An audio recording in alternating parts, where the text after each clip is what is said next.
You said when she saw the squirrel, she went to chase the squirrel? She went to chase the squirrel, then fucking rabbit was hiding behind a tree. She tried to go get the rabbit, and then after that, she couldn't get him. She was excited a little bit, and then I seen a ball. I threw the ball back.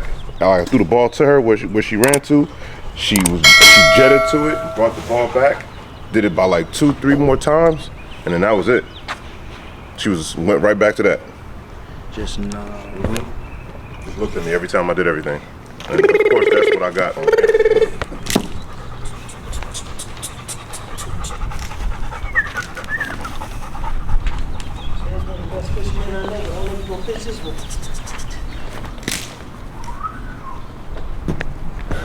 No, you don't want nothing? You don't want nothing? Do you have a sack? Burlap. Yeah. Should be one in there. Burlap.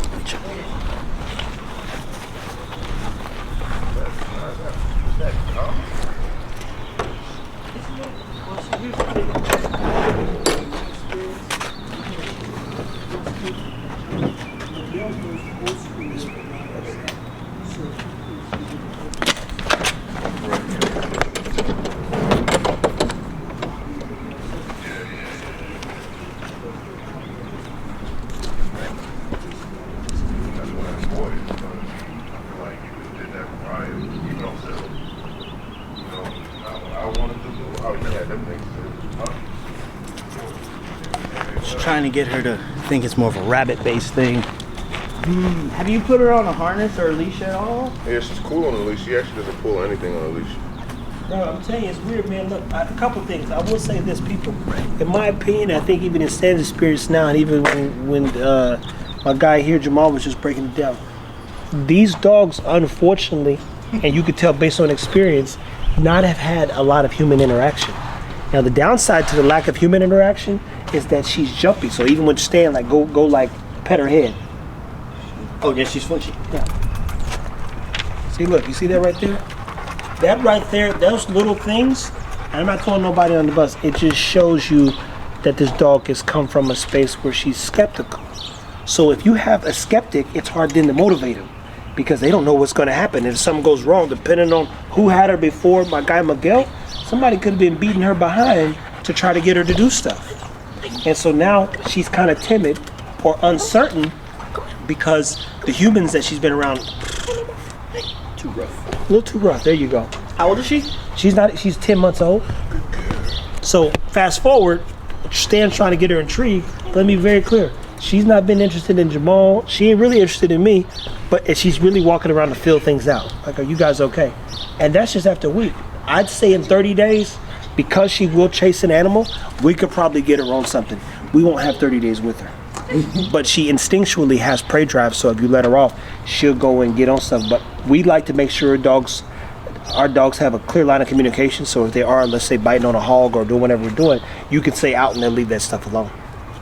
With dogs like that, you can use like actual animal scent stuff. So like Yeah. they have like the raw hides and like the different skins and the pelts and stuff like that where you can use, and it might motivate her. You said she doesn't necessarily like other female dogs. You can get another female dog out that works, not together, but tie them up, make one work. Use that jealousy angle if that's really how she feels. We do it sometimes with male dogs that are quote unquote a little dog aggressive and bite work. We get them barking at the other dog, and I go and smack them a couple times with the whip, piss them off. They bite the tug. They bite the tug, then they're like, oh, this relieves my stress. And then you take the dog away and see if you can get that same reaction. Oh, wow. So there's ways that you can get her interested. The time factor, her trusting you, is the most important thing. Yeah, that's not gonna happen in that part, people. I don't know how to stress how important that trust is, which is why, as you know, if I can't get a dog at about 8 or 9 weeks at the latest, I don't want it. I'm like, I need that joker to know what we're doing. I get them in their routine. The general's isolated from everybody. I've been leaving him out here to hang with the big boys a little bit after he quarantined for 5 days.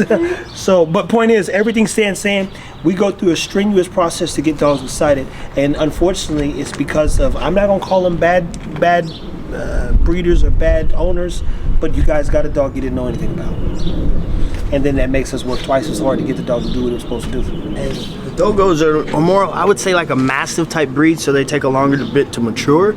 So at 10 months old, she's really like say a German Shepherd, for instance, is probably more almost 2 years mentally. So she's very, very, very slow to get there.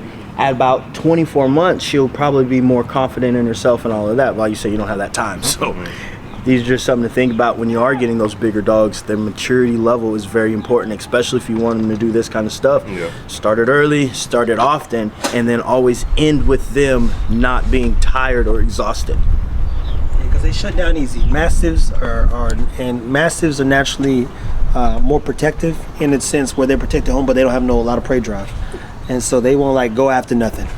But they like don't come in the house because they'll chew you up. It's like them bodybuilders. They're not running a bunch of miles, but if they catch you, yeah, they might be able to do something, or they might just get stuck. And any of you people, look, a little light version here. Nobody's discouraged. We know what this dog's up against. We've seen some things that we just be like, they gotta work through that. You gotta start working backwards, and the goal when you get a dog is to move forward as fast and as best you can. That's the truth. You don't have to work through a bunch of problems. So take care of your dogs, man.